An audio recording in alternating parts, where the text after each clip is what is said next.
பெங்களூரில் எழுப்புதல் உபவாச ஜெபம்.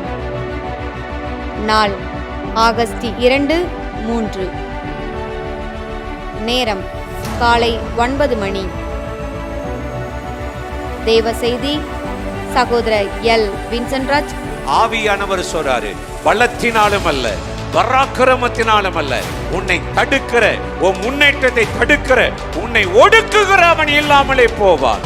சகோதரி கலா வின்சென்ட்ராஜ். உங்களையும் நிரப்ப விரும்புகிறார். அது யாரா இருந்தாலும், எந்த வயதை சேர்ந்தவங்களா இருந்தாலும், சின்ன பிள்ளையா இருந்தாலும், பெரிய முதிர்ந்த வயதுள்ளவர்களா இருந்தாலும், ஆண்டவர் தம்முடைய ஆவியை உங்களுக்கு தர விரும்புகிறார். அல்லேலூயா. இடம் ஈட்டன் நினைவு ஆலயம், ஜெயநகர், பெங்களூர். தேவ பிள்ளைகளே, இந்த எழுப்புதல் உபவாச ஜெபத்தில் கலந்து கொண்டு தேசத்தின் எழுப்புதலுக்காகவும் குடும்பத்தின் ஆசீர்வாதத்துக்காகவும் இணைந்து ஜெபிக்க உங்கள் யாவரையும் அன்போடு அழைக்கிறோம். மேலும் விவரங்களுக்கு கீழே உள்ள தொலைபேசி எண்ணை தொடர்பு கொள்ளுங்கள்.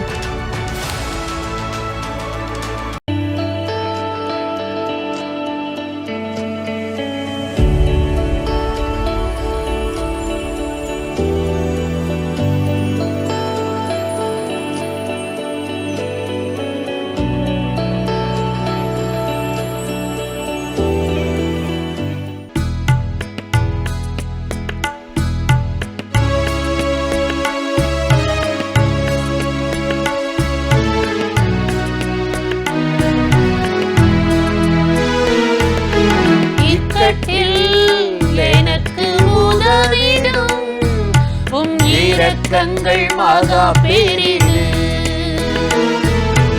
இக்கட்டில் எனக்கு உதவிடும் உம் இரக்கங்கள் மகா பெரிது.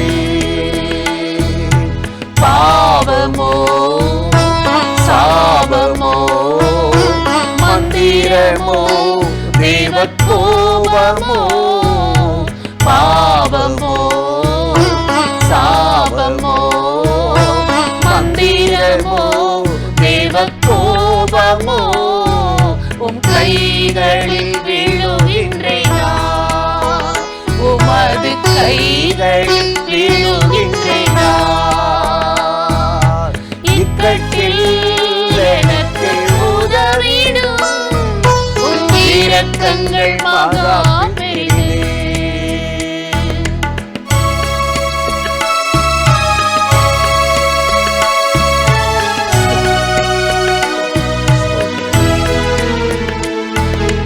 கர்த்தாவே, எனக்கு நீர் இரங்கும், ஆத்துமாவை குணமாக்கும். கர்த்தாவே, எனக்கு நீர் இரங்கும், ஆத்துமாவை குணமாக்கும். மிகுந்தவும் இரக்கங்களால் மீறுதல்கள் நீக்கிவிடும். மிகுந்தவும் இரக்கங்களால் மீறுதல்கள் நீக்கிவிடும்.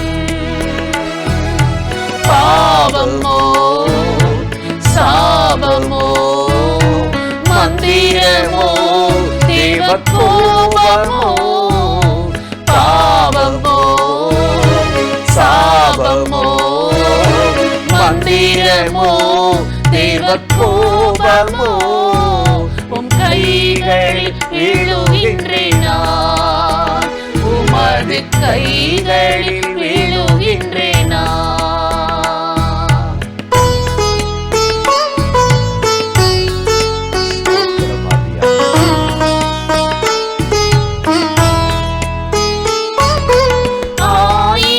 தலைமுறைக்கும் நீரே இரக்கம் செய்பவரே,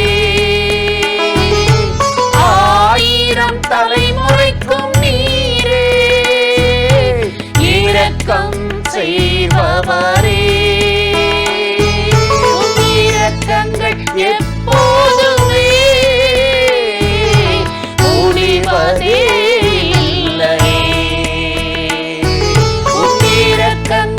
எப்போதுமே முடிவதே இல்லையே.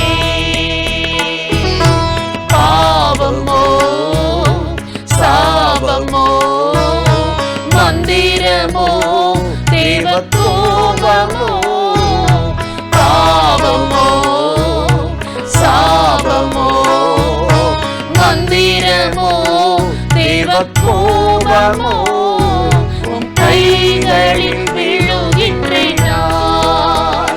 உமது கைகளில் விழுகின்றேன் நான்.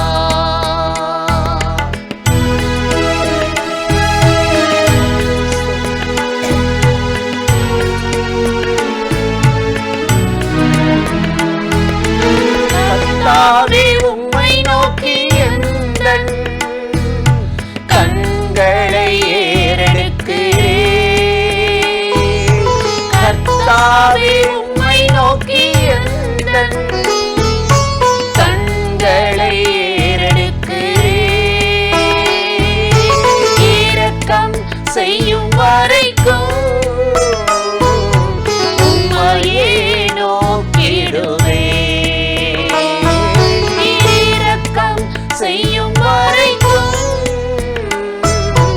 உம்மையே நோக்கிடுவேன். பாவமோ சாபமோ மந்திரமோ தேவதூபமோ, பாவமோ சாபமோ மந்திரமோ தேவதூபமோ, கைகளில் விழுகின்றேன் நான். உமது கைகளில் விழுகின்றேன் நான். இக்கட்டில் எனக்கு உதவிடும் உம் இரக்கங்கள் மகா பெரிது. இக்கட்டில் எனக்கு உதவிடும் உம் இரக்கங்கள் மகா பெரிது. பிரியமானவர்களே, ஆண்டவராகிய இயேசுவின் நாமத்தினாலே இந்த காலை நேரத்தில் இயேசுவை தினம் பார்ப்போம் என்ற இந்த நிகழ்ச்சியின் மூலமாக உங்களை சந்திப்பதில் மிகுந்த மகிழ்ச்சி அடைகிறேன். கர்த்தர் நல்லவர், கிருபையும் இரக்கமும் நிறைந்தவர். இந்த நாளிலும் கட்டாயம் உங்களை ஆசிர்வதித்து கிருபையால் நிரப்பி நடத்துவார். இன்றைக்கும் ஒரு வேத வசனத்தை உங்களுக்கு ஞாபகப்படுத்தி சில காரியத்தை சொல்லி ஜெபம் பண்ணுவது நல்லது என்று நினைத்தேன். 1 பேதுரு 5:5 சொல்லுகிறது, பெருமை உள்ளவர்களுக்கு தேவன் எதிர்த்து நிற்கிறார், தாழ்மை உள்ளவர்களுக்கு கிருபையை கொடுக்கிறார். பெருமை உள்ளவர்கள், எப்படியா பெருமை உள்ளவர்களை நம்ம கண்டுபிடிக்க முடியும் அப்படின்னா, தங்களை பற்றியே ரொம்ப பேசுவாங்க. நான் செஞ்சிட்டேன் பாரு, நான் வாங்கிட்டேன் பாரு, நான் உண்டு பண்ணிட்டேன் பாரு, நான் கட்டின மகாபாபிலோன். நேபுகாத்து நேச்சர் அந்த வார்த்தை வாயில் இருக்கும்போதே மனுஷன் மிருகமாக மாறிட்டான். இன்றைக்கி நம்ம வாழ்கிற கடைசி காலம், மனிதர்கள் பெருமையில் விழுந்திருக்காங்க, அகந்தையில் விழுந்திருக்காங்க. எனக்கு எல்லாம் தெரியும், எனக்கு தெரியாத பைபிளா, எனக்கு தெரியாத ஊழியமா, எனக்கு தெரியாத ஜெபமா, நீங்கள் என்ன சொல்கிறது, நான் என்ன கேட்கறது. சின்ன பிள்ளைகளை பாருங்களேன், சிறு பிள்ளைகள், அதுக கூட ஒரு 70 வயது முதிர்ந்தவர் பேசுகிற அந்த விஞ்ஞான வளர்ச்சி அவர் கூட அவள் இருக்காது. இதுக பேசும். 2 வயசு பிள்ளை அந்த ஆண்ட்ராய்டு மொபைலில் போய் இதாகி அது பேச்சு வயதுக்கு மிஞ்சின பேச்சு. அப்போஸ்தலனாகிய யாக்கோப்பு எழுதுகிறார், நாவானது பெருமையானவைகளை பேசும். யாக்கோப்பு 3ஆம் அதிகாரத்தில் சொல்லும்போது நாவானது பெருமையானவைகளை பேசும். எதை பார்த்தாலும் வாக்குவாதம், யாரை பார்த்தாலும் சண்டை, ஒத்து போக முடியலை, வீண் வாக்குவாதம், நான் அதை செய்வேன், தன்னை பற்றியே பேசுறது. இதைத்தான் பெருமைன்றார். இந்த பெருமை ஆண்டவருக்கு சுத்தமாக பிடிக்காது, எடுபடாது. உங்கள் ஜம்பம் அங்கே பழிக்காது. புரியுதா? தாழ்மை உள்ளணும்.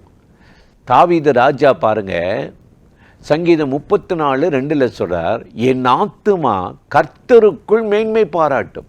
இதை கத்தோலிக்க மொழிபெயர்ப்பு சொல்லுது, என் ஆத்துமா கர்த்தருக்குள் பெருமை கொள்ளும். அதனால கர்த்தர் அந்த தாவீது ராஜாவுக்கு கிருபையை கொடுத்து அவருடைய காருண்யத்தை உயர்த்தினாராம். இன்னைக்கு நாம் வாழ்கிற உலகம், அந்த கிறிஸ்துவனுடைய ஆவி உலகத்தில் பயங்கரமாக வேலை செய்கிறது. வெளிப்படுத்தல் 13:5 பார்த்தீங்கன்னா, அந்த கொடிய மிருகம் தூஷணமானவைகளை பேசுமா. பெருமையானவைகளை பேசும். அப்படிலாம் சொல்லி அந்த விழுந்து போன ஆவிகள் இன்னைக்கு மனிதர்களை தாக்கி அவர்களுக்குள் உட்புகுந்து குடிபுகுந்து பெருமையானவைகளை பேசுதான். அதனால தான் இயேசு சொன்னார், மார்க் 7:21-22, மனுஷனுடைய இருதயத்திலிருந்தே கோபங்களும் களவுகளும் கொலைகளும் பொறாமைகளும் பெருமைகளும் தோன்றுகிறது. பெருமை மதிகேடு உண்டாகிறது. இவைகளை மனிதனை தீட்டுப்படுத்துகிறது. இந்த பெருமையோடு நம்ம போய் கூப்பிட்டாலோ ஜெபம் பண்ணாலோ ஆண்டவர் என்ன செய்ய மாட்டார், கேட்க மாட்டார். அதனால தான் பவுல் எழுதுகிறார், வீண் பெருமை வேண்டாம், மனத்தாழ்மையாக இருங்கள் என்று பிலிப்பியர் 2:3 ரொம்ப அருமையாக அட்வைஸ் பண்ணுறார்.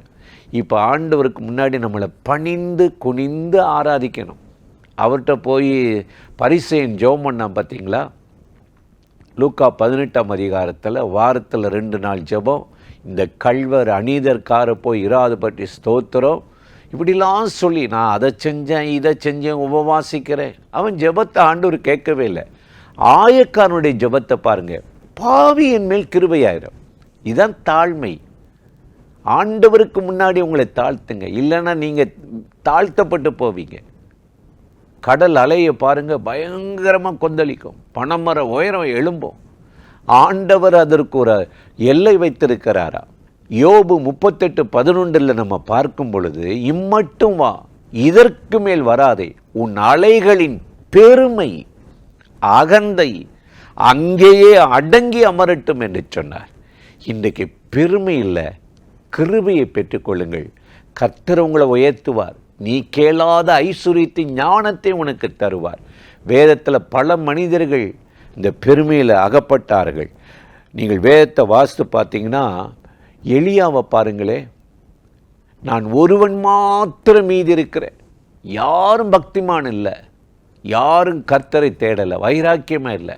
ஆண்டவர் சொன்னார், பாகாலுக்கு முன்னாடி மண்டியிடாத 7000 பேரை வச்சிருக்கிறேன். அவருக்கு ஷாக் ஆகிடுச்சு. நான் மட்டும்தான் உத்தமன் நினைச்சேன், 7000 பேர் வச்சுருக்கீங்களா? தாழ்த்தினார். கர்த்தர் அவரை பயன்படுத்தினார். இப்படிப்பட்ட தாழ்மையைத்தான் கர்த்தர் நம்மகிட்ட எதிர்பார்க்கிறார். பேதுருவை பார்த்தீங்களா?